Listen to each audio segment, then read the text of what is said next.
Saya akan menyampaikan beberapa hal yang sudah saya sampaikan di awal di beberapa hari yang lalu, bahwa strategi yang kita lakukan sekarang adalah strategi dengan melakukan pendekatan komunitas, artinya community based strategy.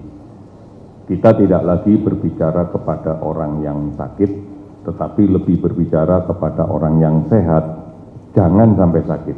Ini kuncinya. Oleh karena itu percepatan penanganan coronavirus disease 19 itu ditujukan adalah menjaga yang sehat jangan sampai sakit. Bukan kemudian diartikan mencari orang sakit untuk diobati, bukan itu. Oleh karena itu strategi menjaga orang yang sehat jangan sampai sakit harus diawali dengan memutus penularan.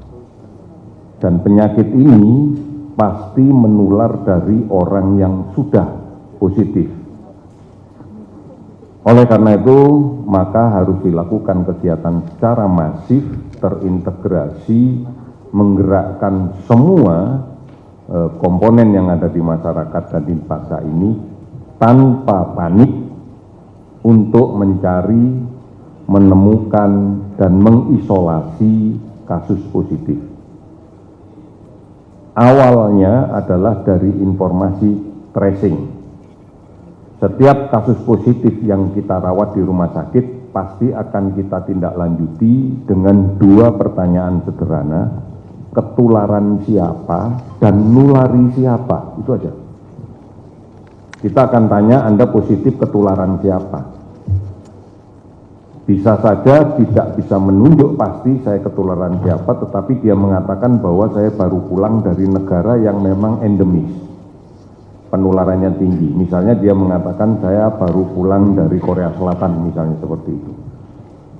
Maka berikutnya yang kita kejar adalah Anda selama di Indonesia sejak datang itu ketemu siapa saja. Nah, dari kelompok inilah yang kemudian akan kita kejar selanjutnya untuk kemudian kita lakukan tracing dan dipastikan bahwa orang yang tertular bisa kita amankan.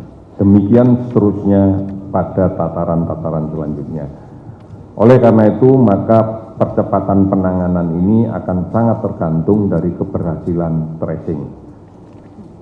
Selama ini tracing sudah dilaksanakan dan sampai dengan yang terakhir kami laporkan, maka update pada hari ini jumlah kasus positif total ada 96 per hari ini.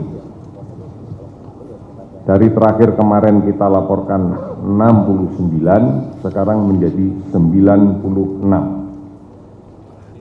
Oleh karena itu ada penambahan kasus baru sebanyak 27. Ini didapatkan dari tracing yang kita kerjakan secara masif.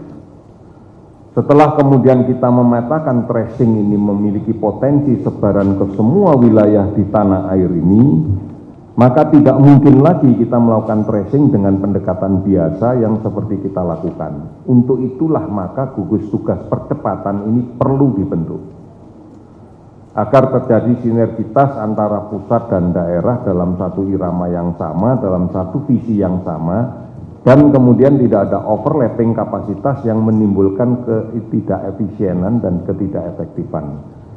Inilah tujuannya kenapa gugus tugas ini dibentuk dan kemudian Kepala BNPB mendapatkan mandat untuk memimpin secara keseluruhan.